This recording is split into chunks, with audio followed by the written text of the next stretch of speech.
Un giorno incontrai il mio demone buono. Parlammo fino al tramonto. Ridemmo di quello che non ho saputo fare, di quello che ho lasciato con dolore.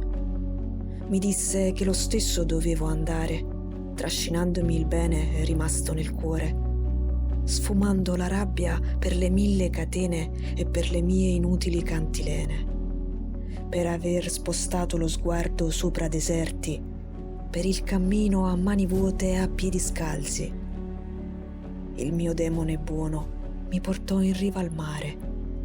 Ero nel vento a piangere lacrime che non sapevano dimenticare.